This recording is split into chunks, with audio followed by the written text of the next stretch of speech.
In the autumn of 2004, Silver Pine National Forest lost one of its most seasoned rangers, and with her, a measure of safety the park had always seemed to hold. Elena Marwood was known among her colleagues as meticulous, dependable, the kind of ranger who never missed a patrol check-in. She wasn't the type to wander off protocol or let her equipment fail. That was what made her sudden silence on the radio so chilling. The night she vanished, the static that crawled through the dispatch speakers at headquarters didn't raise alarm at first. Mountains had their way of bending radio signals into ghosts, scattering voices among granite cliffs and endless fir trees. But the silence that followed was unnatural. It wasn't interference. It was absence. At the console, dispatcher Caroline Epps leaned forward, her brow furrowed. She had just completed the roll call. One by one, patrol rangers confirming they were clear for the night. All had checked in, their voices scratchy but intact. All except one. Elena Marwood. Call sign, Ranger 27. Epps tried again. Ranger 27, this is base. Copy. Her words met only with dead air. No click of acknowledgement, not even a faint bleed of static. Elena had never once missed a scheduled report. In 9 years of the service, she had cultivated a reputation for precision. Her absence from the radio was more than unusual. It was wrong. Protocol demanded patience. 5 minutes. 10 minutes. Enough time to account for a dead patch in the forest or a delayed climb out of a ravine. Epps tapped her pencil against her logbook, each tick of the clock on the wall hammering the silence into something heavier. By the time 15 minutes had passed, she had already dialed her supervisor. That same evening, under the falling dusk, Elena's horse moved alone through the timberline. The animal was found hours later by 2 hikers near a creek crossing, its saddle still strapped tight, reins dangling, riderless. Its chest heaved as though it had galloped in terror, but there was no blood, no sign of a fall, only an emptiness where its rider should have been. For search crews, that was the first and most confounding clue. A horse returned alive when its rider did not. The search began before dawn. Over the following days, helicopters combed the ridgelines, ground crews pushed into thickets where manzanita thorns tore their uniforms, and divers descended into frigid rivers where branches snagged like skeletal fingers. Hundreds of acres were scrutinized inch by inch. No trace, no torn clothing, no gear, no body. It was as if the forest had swallowed her whole. By the end of the second week, the search had scaled back. Officially, the case was unresolved, presumed fatal. Unofficially, whispers threaded their way through the ranger station. Had she fallen prey to wilderness, or something much worse? The father she left behind, Samuel Marwood, refused to let the file gather dust. Night after night, he hiked the trails with a lantern, combing ravines, calling his daughter's name into the trees. He carried maps worn to translucence, marked with his obsessive hand. Each X represented another failed hope. Years slid by. The wilderness gave no answers. Then, in the spring of 2009, 5 geology students from a nearby university descended into a remote section of the park, chasing mineral outcrops for their field study.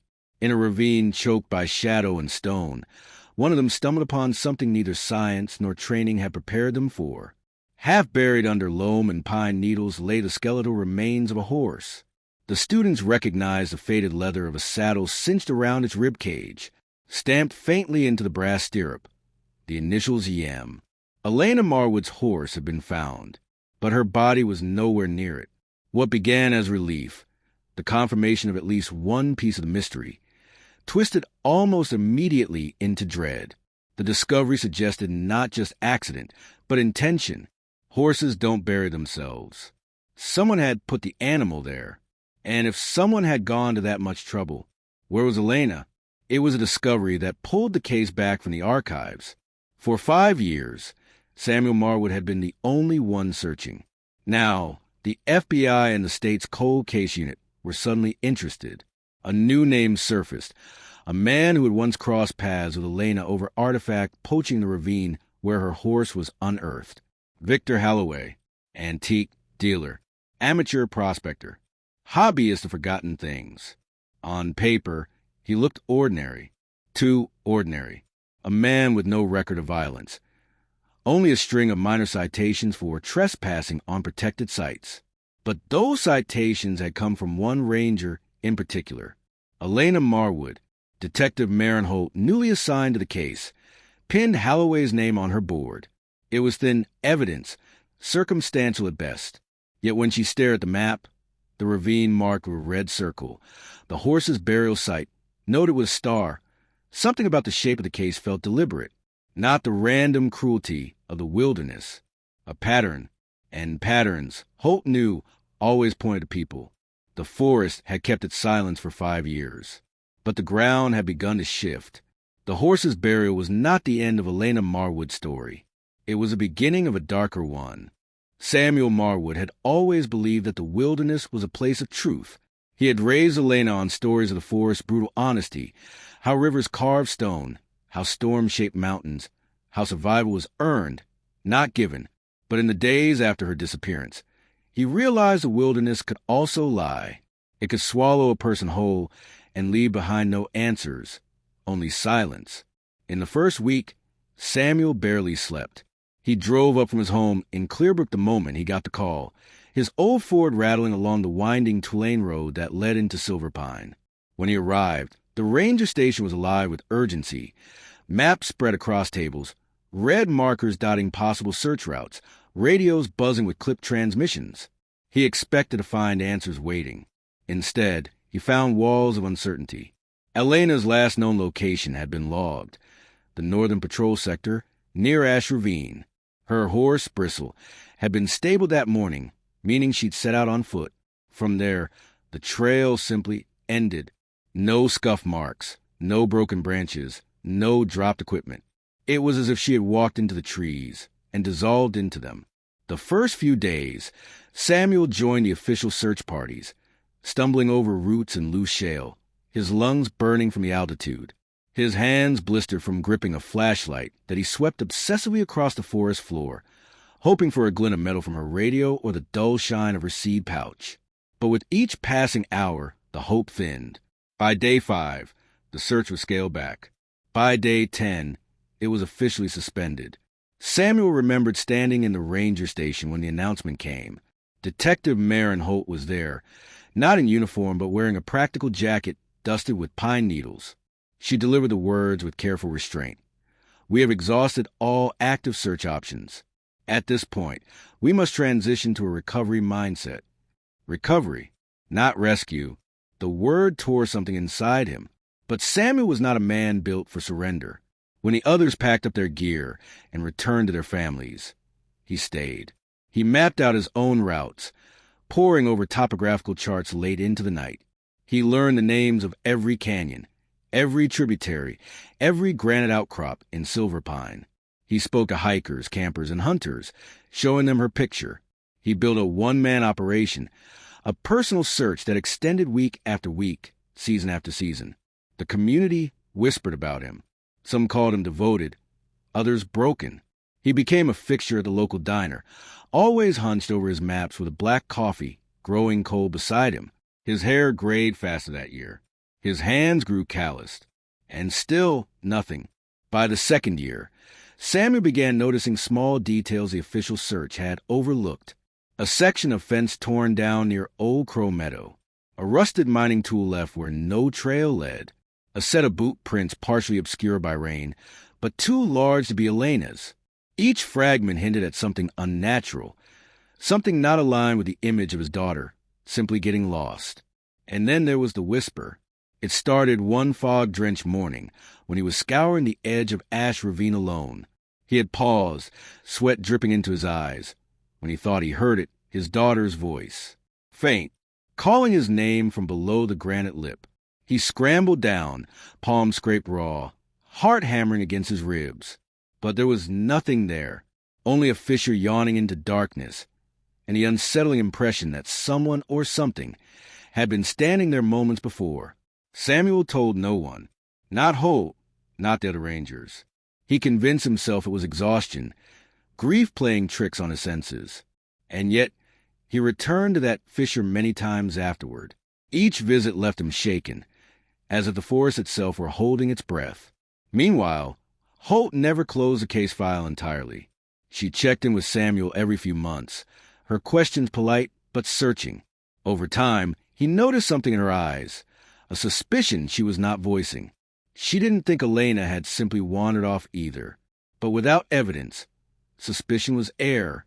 By late 2008, the 5-year mark had arrived. Samuel stood at the anniversary vigil the Rangers held in Elena's memory, surrounded by faces that looked at him with pity more than solidarity. Candles flickered against the dark trees, their flames tiny in the vastness of silver pine. He felt no closer to the truth than he had on that first night. And then, just as the vigil drew to a quiet close, news rippled through the crowd. A group of geology students, mapping quartz veins near an isolated fissure north of Ravine, had stumbled across something strange. A fragment of leather, a frayed strap, and embedded in the dirt beside it, a hoof print, preserved as if time itself had paused. Not Elena, but Bristle, her horse.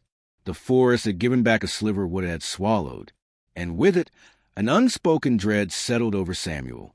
Because if Bristle had been found here, alive or dead, it begged one terrifying question. Where then was Elena? The leather strap was brittle with age, but its stitching was unmistakable. Samuel knew at the instant the students handed it over to the Rangers. Bristle's tack, the horse he had watched his daughter brush down every morning before patrols. The horse that had vanished alongside her. The official report framed it clinically. Equine evidence recovered, northern Ravine sector. Partial remains pending further excavation. But to Samuel, it was no fragment. It was proof that the wilderness hadn't simply taken Elena. It had hidden her. Detective Maren Holt moved quickly. She drove north with a small team, her boots crunching over quartz-studded soil as she stepped into the fissure where the students had made their discovery. Bristle's skeletal remains lay wedged between boulders, one leg twisted unnaturally as though he had been forced downward, not merely fallen. Holt crouched low, her gloved fingers brushing the earth. She noticed something immediately. The soil above the bones had been disturbed, compacted, then recovered. Not the casual scatter of erosion. This was deliberate. Someone had tried to hide the horse here. That detail never made it into the press release. Officially, the story was that Bristle had wandered, fallen, and been missed in the initial search. Unofficially, Holt knew the landscape didn't lie so neatly. If Bristle had been concealed, Elena's fate was no accident. Samuel arrived at the site hours later. He stood above the fissure, eyes red-rimmed, fists clenched at his sides. Holt met his gaze, saying little, because words were useless here. She only promised him this. If someone put him here, we'll find out why. Back at headquarters, Holt reopened the Marwood file. The box was heavy with years of notes, dead-end tips, and maps layered with overlapping ink. She pinned photographs to the evidence board, the yellowed image of Elena in uniform at its center. Around her, the forest looked back through dozens of images, ravines, trails, and abandoned structures. It was the old mining camp photographs that pulled her eye. During the original search, Rangers had swept past them, collapsed cabins, rusted equipment, relics from the 1850s silver rush. They were cataloged but never scrutinized. Holt lingered on one image of a hammer embedded in a log, its handle polished from use long after the camp should have gone silent. She marked it with red ink. Return here. While Holt dissected evidence, Samuel pressed his own network for answers. Locals who once brushed him off now came forward in hushed tones. A hunter recalled seeing lantern light flickering near the mining camp a year after Elena's disappearance. A hiker claimed she stumbled across a cache of artifacts wrapped in canvas and tucked beneath a cliff. At the time, she'd assumed it was a ranger's stash for safekeeping. The whispers circled around one name, Victor Halloway, a quiet, reclusive man who ran a small antique shop on the edge of town. He was known for collecting mining relics, tools, and arrowheads, paying cash to anyone who brought them in. He called himself a preservationist. Others called him a scavenger. When Holt pulled his record, it was clean. No arrests, no violent history. A string of business licenses, a property deed for a cabin outside Clearbrook. Nothing to suggest he was capable of violence. And yet, Something about him didn't sit right. She drove past the shop one evening, the bell above the door tinkling faintly as a customer exited. Through the window, she saw Holloway, hunched behind the counter, carefully polishing a rusted pickaxe. His movements were methodical, obsessive, as if the tool were more valuable than gold. Behind him, the shelves gleamed with relics, lanterns, shovels, a fragment of wagon wheel, neatly labeled and tagged. It was the kind of collection that could impress a historian or conceal a crime. Holt didn't go inside that night. Instead, she parked across the street and watched as Holloway locked the door at closing. He carried a satchel heavy enough to bend his shoulder. Instead of heading toward his truck, he walked down a narrow alley, disappearing into the shadows. Minutes later, he re-emerged empty-handed. A simple errand or something hidden? For Holt, it was a first prickle of unease. Later, when she mentioned Holloway's name to Samuel, his reaction was immediate. His jaw tightened and his voice shook. Elena came home once talking about him, said he'd stop her on patrol to ask about old mining claims. She said he made her skin crawl. It was a detail Holt had been waiting for. A connection, however faint, between Elena and Holloway. But the wilderness wasn't finished whispering its secrets. 2 weeks after Bristol's remains were recovered, another discovery surfaced. A pair of hikers exploring near the old mining camp found something wedged in a crack of granite. A leather pouch. The stitching was identical to the one Samuel had given Elena the year she graduated Ranger Academy.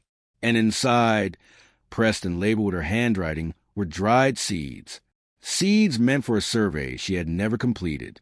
Seeds that should have been in her possession, unless someone had taken them.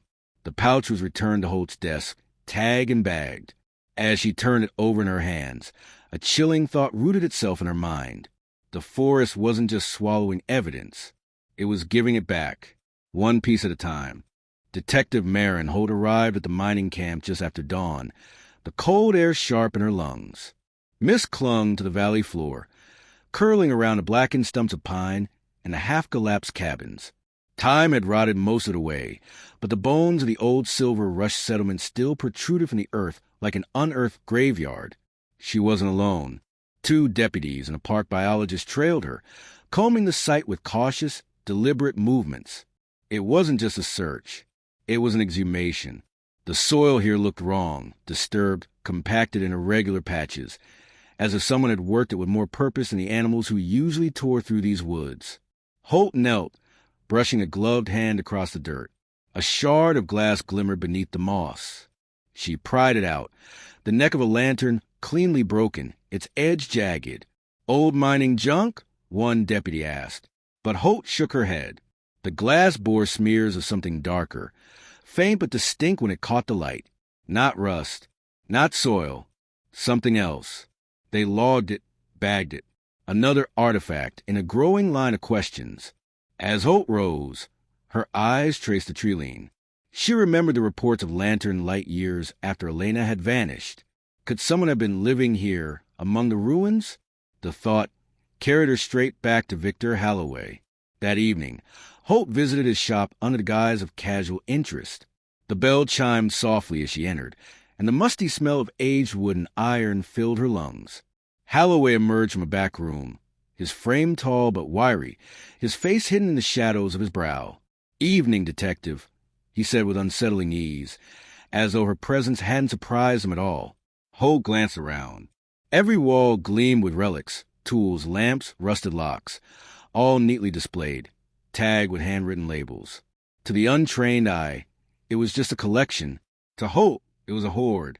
Her attention snagged on a weathered saddle draped over a rack.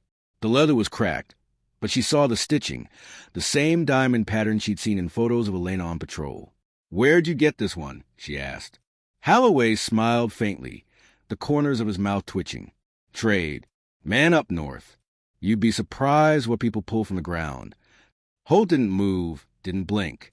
"You mind if I take a closer look?" "Afraid that one's not for sale," he replied smoothly, stepping between her and the saddle. It was subtle, but the gesture spoke volumes. This was no casual shopkeeper. This was a man guarding something. Holt left minutes later, but not without planting the suspicion firmly in her notes. Item matches Marwood evidence. Possible possession of Ranger property. That night, she called Samuel. His voice was gravel, worn thin from years of grief. Her saddle, he muttered when she described it. That was Orion's. She had it custom fit. No way someone just traded for it. For Samuel, it was confirmation of what he'd long believed. The wilderness had not simply swallowed Elena. Someone had intervened. But Holt couldn't move yet. Circumstantial evidence wasn't enough. She needed something indisputable. The break came a week later. Another hiker reported stumbling on a strange cache near a creek bed, wrapped in oilcloth and hidden beneath stones.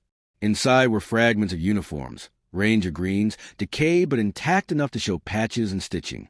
When Holt saw them, her blood ran cold. Among the tattered fabric was a name tag, weathered but still legible under a film of dirt. Marwood. Holt ordered the site locked down. Deputies swept the creek, uncovering more. A rusted badge, corroded clips, scraps of paper that disintegrated at the touch. It wasn't just discarded gear. It was burial by intention. She stood at the water's edge as the evidence piled up, her reflection wavering in the dark current. Every discovery felt less like chance and more like a breadcrumb trail, laid deliberately, waiting to be found. By who? The forest? Or the person who had hidden Elena? That night, she couldn't shake a single invasive thought. What if Victor Halloway wasn't just a scavenger? What if he was curating, collecting not history, but people? And somewhere in the silence of the forest, lantern light flickered once more. Detective Maren Holt kept her unmarked sedan parked across from Halloway's shop for 3 nights in a row. Each evening, just before closing, the bell above the door rang, and the reclusive collector emerged carrying his leather satchel. And each night, he avoided his truck, slipping instead down the same narrow alley, swallowed by the darkness of Silver Pine's back streets. On the 3rd night, Holt followed. Her boots were soundless on the damp pavement. The alley curved behind an abandoned feed store, then split toward the edge of town. There, Halloway veered into the woods without hesitation, his lantern casting long skeletal shadows between the pines. Holt waited until he was well ahead, then trailed him. The forest swallowed the hum of the town, replacing it with the whisper of needles and the crunch of branches underfoot. Halloway's lantern bobbed in the distance, steady, as if he knew this route by heart. After nearly half a mile, he stopped at a clearing. In the center stood a shed no larger than a tool shed, its roof sagging, walls patched with tin and scavenged planks. Halloway knelt before the door, fumbling with a lock. When it opened, he slipped inside, shutting the lantern glow behind him. Holt crouched low, her pulse hammering. She inched closer, careful not to crack a twig. Through a sliver in the boards, she caught glimpses. Shelves stacked with crates, jars, and bundles wrapped in burlap. The light glimmered off polished metal. Shovels, axes, knives, tools or trophies. Then her breath caught. Pinned on the far wall, framed under glass, was a strip of green fabric. She knew it instantly. Ranger uniform. She stepped back into the darkness, heart slamming against her ribs. This was more than suspicion now. This was evidence. Meanwhile, Samuel Halloway was not idle. Grief had sharpened him into something relentless. He had begun charting his own grid to the park again, working by instinct and memory. On a gray morning, mist heavy in the gullies, he descended into a ravine west of the mining camp. The air was damp, the rocks slick, but his steps were steady. He'd walked this land all his life. Halfway down, something caught his eye. A tree, massive, old, its trunk hollowed by lightning years before. Its cavity gaped open like a wound. Inside, beneath layers of pine needles and moss, something metallic glinted. He pulled it free. A knife. The blade was long, its edge dull by time. But the handle was smooth, too smooth, worn by a human hand that had used it obsessively. Carved into the hilt was a set of initials. Not Elena's. VH.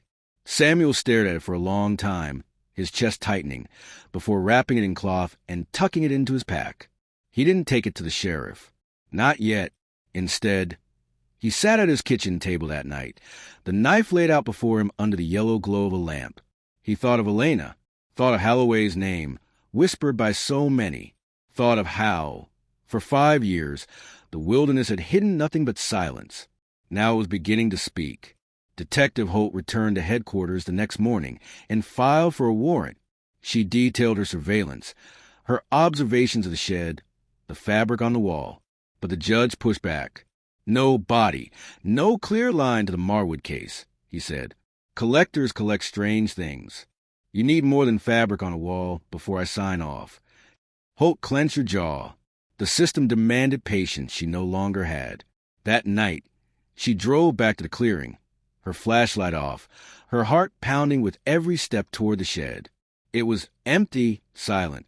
She pressed her ear to the door. Nothing. But when she circled the structure, her beam caught something carved into the back wall of the shed. Letters, shallow but deliberate. She brushed moss away until the message revealed itself. Silver doesn't sleep. The words gnawed at her, cryptic and unsettling. A minor saying? A threat? Or a signature? Back in town, Holloway locked his shop late.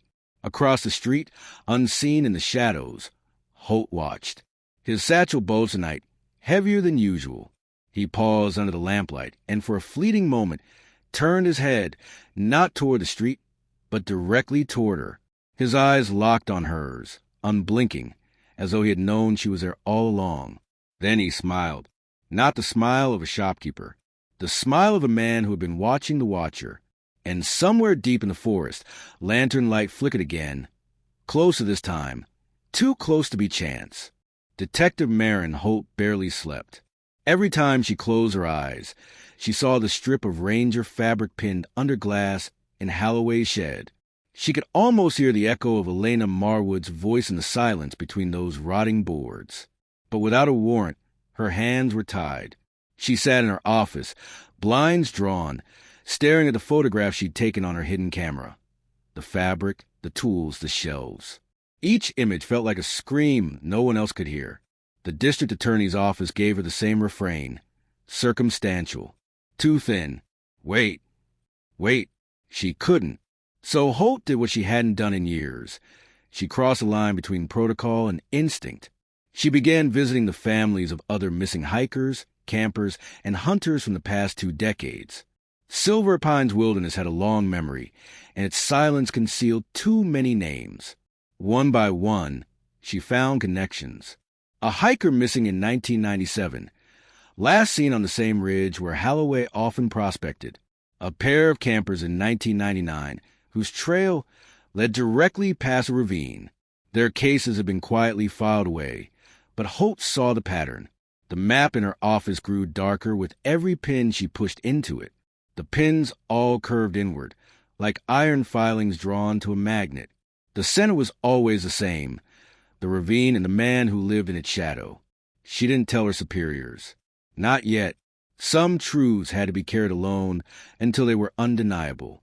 Across town, Samuel Marwood was unraveling in a different way. The knife lay on his table for 3 nights before he decided what to do with it. Each time he tried to sleep, he saw his daughter's face, the way she used to laugh when the horses startled pigeons from the barn rafters, the way she whistled off-key when she hiked. Elena was everywhere in that knife, though it bore only Holloway's initials. On the 4th morning, Samuel rose before dawn. He strapped the knife to his belt, packed a canteen, and set out into the forest without telling anyone. He wasn't searching for a body anymore. He was searching for a man. The forest seemed to sense his purpose. The deeper he went, the quieter it grew. No birds, no rustle of squirrels. Just a whisper of wind through pine needles and the crunch of his boots on dry soil. He passed a ravine where Orion, Elena's horse, had been uncovered. He didn't stop. His path was no longer about graves. As the sun dropped low, casting the woods into amber shadow, he reached a ridge he remembered from hunting years earlier. Smoke drifted faintly from below, thin and pale against the twilight. He crouched, peering down through branches. There, nestled between granite outcrops, stood another cabin, not the shed Holt had seen near town, but a hidden dwelling deep in the pines. Its roof was patched with moss and tin, its windows shuttered. The smoke curled from a crooked chimney, and in the fading light, Samuel saw him, Victor Halloway, carrying a bundle of wood to the door, moving with the ease of someone at home in the wilderness. He paused, looked up at the ridge as though he'd heard something, then disappeared inside. Samuel's breath came in ragged bursts. His hand went to the knife at his belt. For a long time, he crouched there in the silence, every instinct urging him to storm down, to end it, to drag Halloway into the open and force him to speak of Elena. But he stayed still, because something told him this wasn't a cabin built for living. It was a cabin built for hiding. And if he went in unprepared, he might not come out. That night, Detective Holt followed her own thread. She sat in her car outside the antique shop again, headlights off, waiting. Midnight passed, then 1 a.m. Halloway never appeared. When dawn came, she drove out toward the forest edge, her tires spitting gravel, until she reached a dirt turnoff near the ravine. There she found fresh tracks in the soil, boot prints, crisp and heavy, heading toward the tree line. One set, no return. She crouched, tracing the imprint with her hand. Halloway was moving deeper now, into the heart of the wilderness. She wasn't the only one following. By the end of that week, 2 hunts were underway in Silver Pine. One by a father armed with grief and a knife, the other by a detective armed with maps and the law. They didn't know it yet, but their paths were curving closer, like shadows pulled toward the same fire. And Victor Halloway, always watching, always waiting, was already preparing for whichever of them reached him first. Samuel Marwood had always believed himself a man of principle, a farmer's son, a soldier once, a father always. But principles felt like brittle twigs now, snapping under the weight of what he'd seen. For 3 nights, he returned to the ridge above the hidden cabin, watching smoke coil lazily upward from the chimney. Sometimes he heard the scrape of metal, the dull thud of tools, the faintest echo of humming. Halloway lived in the forest like some ancient predator, patient and undisturbed. On the 4th night, Samuel could no longer stay still. He descended the ridge, boots sliding in loose soil, each step a whisper against the forest floor. The closer he drew, the more wrong the place felt. The air was heavy, as though the trees themselves leaned in to listen. The cabin loomed ahead, squat and dark. Its shutters were nailed shut, the door reinforced with steel brackets. This was no ordinary home. Samuel circled it, heart hammering. Behind the cabin, half hidden by tarps and brush, he found a cellar door. The wood was scarred, its hinges greased. Someone went in and out often. His hand drifted to the knife at his belt. For a long, terrible moment, he considered forcing the door, storming down into the dark to demand answers from whatever was below. But a faint sound stopped him, metal scraping against stone far beneath the earth. It wasn't just a cellar. It was deeper. Across town, Detective Maren Holt was making her own descent. The Silver Pine Historical Society kept dusty records no one had touched in years. But Holt spent hours hunched over them, flipping through brittle newsprint, handwritten reports, and faded maps. She wasn't looking for Elena anymore. She was looking for patterns. She found them. In 1986, a hunter named Jacob Kerr vanished near the ridge. No trace, no remains. In 1991, 2 prospectors disappeared after telling friends they were following an old-timer who knew the mountain's veins. 1997, 1999, 2001, the disappearances stacked up, all within miles of one another. And each time, Victor Halloway's name appeared on the margins. Witness, neighbor, prospector. Never suspect. Until now. The final blow came when Holt unearthed the surveyor's map of Silver Pine, dated in 1985. Along the ravine was a series of hand-drawn markings, unfamiliar to her. But when she cross-referenced them with the missing persons reports, her blood ran cold. They weren't mining sites. They were locations. Graves, maybe, or worse, holding places. Every pin on her office map had an echo on his. Back in the forest, Samuel crouched beside the cellar door, breath clouding in the night air. He pressed his ear against the wood. The scraping stopped. A silence deeper than any he had ever known followed. Then, faintly, came the sound of movement. Slow, deliberate, ascending steps on stone. Someone or something was coming up. Samuel's grip tightened on the knife handle. He should run. Every instinct screamed it, but his legs locked, as though the earth itself had claimed him. The latch creaked. The cellar door began to rise.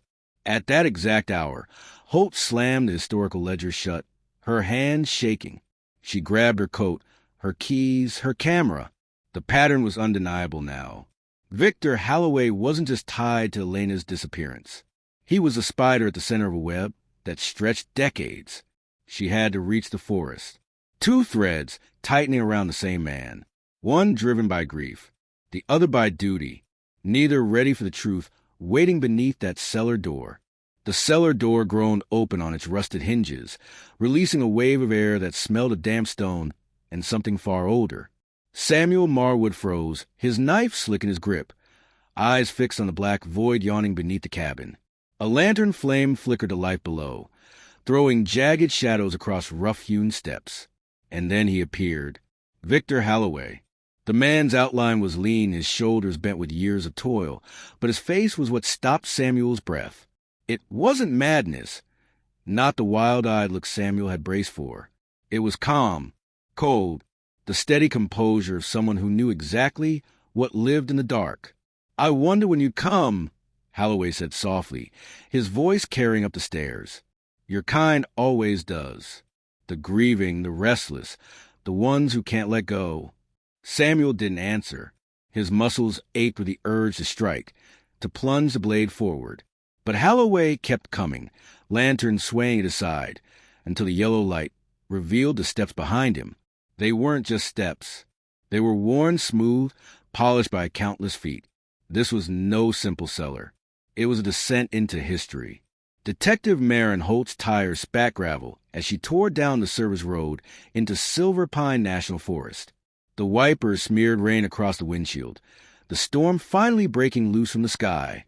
Her phone buzzed against the dashboard. Dispatch, warning her she had no backup in range. She didn't care. Her headlights cut the trees into ghostly pillars. She followed the road until it gave way to mud, then killed the engine and ran, her flashlight slicing through the downpour. Every instinct told her she was late, that whatever she was running toward had already begun. Back at the cabin, Halloway stopped on the top step, lantern lifted. The light illuminated Samuel fully now, and for the first time, Halloway's gaze softened as though he recognized something. "You're her father," he said. Not a question, a statement. Samuel's throat worked. "Where is she?" Halloway's lips curved into something that might have been a smile if it weren't so void of warmth. He tilted his head toward the darkness yawning behind him. "She's with the others." The words were a blade, sharper than anything Samuel held in his hand. His knees nearly buckled, but fury locked him straight again. He lunged. The knife caught the lantern, shattering glass, snuffing the flame. Darkness swallowed them both. Chaos erupted. Samuel grappling against wiry strength, fist striking bone, teeth clenching against a grunt of pain. In the dark, every sound was amplified, boots scuffing, breath heaving with groaning. And beneath it all, a faint chorus. Whispers. Not from men. Not from Halloway. From below. Holt broke through the tree line just as the cabin loomed ahead. Lightning split the sky, illuminating its slanted roof and nailed shutters. She drew her sidearm, breath ragged, and sprinted toward the porch. From inside, she heard the crash of a struggle, and then the unmistakable sound of a cellar door slamming open. She aimed her light through the rain just in time to see two figures stumble into the doorway, locked in violent embrace. One man old, gaunt, but vicious. The other desperate, furious, refusing to let go. The lantern was gone, but the storm lit the scene in white-hot flashes. Halloway and Samuel. They crashed to the floorboards, Samuel's knife skittering into the shadows. Halloway's hand closed around his throat, fingers digging with frightening strength. Samuel clawed for air, vision narrowing. And then Holt's voice cut through the storm. "Freeze!" Her gun was steady, trained on Halloway's head. For the first time, his composure cracked. His grip loosened, his face twisting toward the light. Rain ran in rivulets down his gaunt cheeks. But instead of fear, there was something worse in his eyes. Amusement. "You'll never close it," he rasped. "It's older than all of us." And then, with a strength that defied his frame, Holloway twisted, dragging both himself and Samuel backward, down into the stairwell, into the dark below. The storm roared overhead as Holt lunged forward, flashlight beam chasing them into the abyss. Her boot struck the stone steps, her gunlight flashing across walls carved with strange symbols, etchings that seemed to move when the beam lingered. The air was thicker here, heavy, alive, and from the darkness beneath, the whispers rose again, calling. The stone steps descended farther than any cabin cellar should. Holt's flashlight cut a narrow beam into the dark, each step revealing more of the passage. The walls weren't lined with wood or brick, but raw granite, veins of quartz glinting in the light. They were carved. Chisels had bitten deep into the rock decades ago, maybe longer. Her ears strained for sound, Samuel's ragged coughs, Holloway's guttural grunts. But another noise threaded through it all. The whispers. Low, continuous, impossible to pin to a source. Her mind insisted they were tricks of air, currents slipping through cracks in stone. Her gut told her otherwise. Samuel clawed free from Holloway's grip halfway down the stairs. They tumbled apart onto a cavern floor, the lantern long shattered, their outlines barely caught in Holt's swaying beam. Samuel scrambled for his knife, breath tearing from his chest. Holloway only stood, gaunt and steady, his eyes reflecting the light like an animal's. "You hear them now," he whispered. She heard them, too. Samuel's heart lurched. "Where's Elena?" he roared, the sound echoing into the cavern. Holloway only smiled, raising a finger to his lips. "Listen." And for the first time, Samuel truly did. The cavern stretched outward, its ceiling high enough to swallow the beam of Holt's flashlight. The ground was uneven, a patchwork of rock and dirt. She moved forward, gun steady, the light following the whispers until it landed on something that froze her blood. A tether, a frayed length of rope tied around a post driven into the stone, and at the end of it gnawed leather, a saddle strap, Orion's. Samuel stumbled forward, falling to his knees before the object. His hand shook as he touched it, his lips quivering around his daughter's horse's name. Holt pulled him back, her hand gripping his shoulder, but his face was already crumply with a grief that came too close to breaking him. And still, the whispers swelled. As Holt's light swung past the tether, something else caught its glare. Wood. Not natural driftwood, not fallen beams. Constructed. A crude frame lashed from timber, half buried in rubble, and hanging from it, cloth.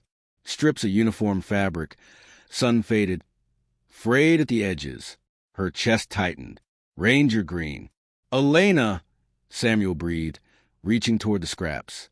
But the whispering surged louder, insistent, as though protesting their discovery. Holt's flashlight stuttered. She smacked the side of it, heart hammering. When the beam steadied again, it revealed something she almost wished it hadn't. Bones. A partial skeleton, half buried under stone and dirt. Long femurs. Rib cage shattered inward. The skull absent, as if deliberately removed. Samuel recoiled, choking on air. His knife clattered from his grip. Forgotten. Holloway stepped closer, reverence in his expression, as of unveiling a shrine. "They never leave us.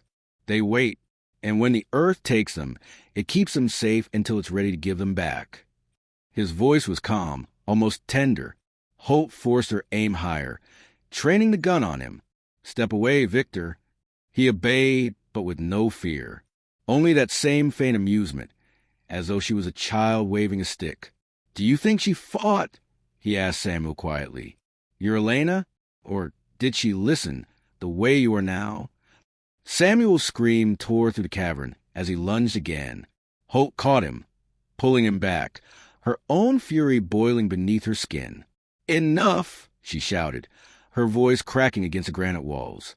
For a moment, the cavern fell silent. Even the whispers thinned, retreating into the dark. And then another sound, a soft, deliberate knock. 3 times. From deeper inside the hollow. Holt's breath stopped. She swung the beam toward the far recess, but it barely touched the black. Samuel's sobs quieted, his head turning toward the sound like a hound scenting prey. "Did you hear that?" he whispered. Holloway smiled. "They always knock when they're ready." Holt's flashlight trembled in her grip. She wanted to believe it was echoes, falling stone, some natural trick. But deep in her bones, she knew the knock had rhythm, intention, and if the hollow was giving something back, what waited inside might not be bones. The cavern swallowed every sound after the knock. Even Holt's breath seemed too loud, too intrusive. Her flashlight beam trembled as it cut across the stone, chasing the sound into the recesses of the hollow. Another knock, softer this time, deliberate. "Samuel," she whispered, "stay behind me." But Samuel moved forward, pulled by something more powerful than caution. His boots scraped the stone as he stepped deeper, toward a low arch cut into the cavern wall. The knocks came again, steady now. A rhythm, patient and slow. Holt's beam finally caught on movement. Not a ghost, not some spectral shape. A hand, small, human, alive. It pressed weakly against a rock from within a narrow fissure. Dirt-streaked fingers curled and released. Samuel collapsed to his knees. Elena. The fissure was little more than a crawl space, blocked with loose stone and timbers. Holt dropped to her side, hands clawing at the debris. She shouted for Samuel to help, and together they pulled until the wood gave way. Behind it lay a cramped chamber no bigger than a storage closet, carved crudely into the rock. The air inside reeked of rot and stale breath. And in the corner, curled into herself, was a figure. She was impossibly thin, skin pale as parchment, hair matted to her scalp. Her eyes fluttered open against the flashlight's glare. "Elena!" Samuel gasped, tears spilling freely now. He reached for her, cradling her trembling hand against his face. For one suspended heartbeat, it felt like a miracle, until Holt's beam swept wider. Chains, rusted, bolted into the rock. A collar fixed to the girl's neck. The floor around her littered with scraps of cloth, gnawed leather, and bones. Animal at first glance, but not all of them were. Holt's stomach twisted. This wasn't survival. It was captivity. "Elena!" Samuel sobbed again. I'm here now." But the girl's lips barely moved. Her voice was cracked glass, fragile and broken. "I'm not her." The words hung in the cavern like ash. Samuel froze, staring at the face so close to his daughter's. But it wasn't Elena. Not fully. The jaw was narrower, the nose subtly different, and her wrists scarred with rings that spoke of years, not weeks, in chains. Holt's chest went cold. "Oh, my God!" She turned toward Holloway, who stood a few paces back, watching with the calm of a man unveiling his masterpiece. She was one of the others, Holt whispered. The ones before Elena. Holloway nodded, lanternless eyes gleaming in the dark. "The forest keeps them. Some it takes, some it leaves. It was never about one girl. It's always been about all of them." Samuel's mind fractured under the weight of it. His hand shook as he touched the girl's hollow cheek. Not Elena, not his child, just another stolen life hidden in the dark. "Where is she?" he roared, his voice shattering into rage. "Where is my daughter?" Holloway's gaze softened almost with pity. She stopped knocking years ago. The cavern walls seemed to close in. Holt steadied her gun again, finger trembling on the trigger. "Tell us where she is." But Holloway only tilted his head, his face bathed in shadows. "You've already seen her." Holt's light darted back to the skeleton half buried near the tether, the frayed Ranger fabric, the shattered ribs. Samuel followed her gaze. His knees buckled. A sound tore from him that was neither word nor cry, something animal and raw. He collapsed against the stone, clutching at the earth as if he could claw his daughter back from it. "Elena!" The cavern whispered her name back, 1,000 echoes mocking his grief. Holt moved before her own horror could paralyze her. She rushed to the chained girl, snapping the collar free with trembling hands. The girl whimpered as Holt dragged her close, shielding her from Holloway's gaze. "You're safe now," Holt whispered. though she wasn't sure it was true. Samuel remained broken on the ground, rocking with grief. Holloway only stood, still as stone, eyes never leaving them. "The forest remembers," he said softly.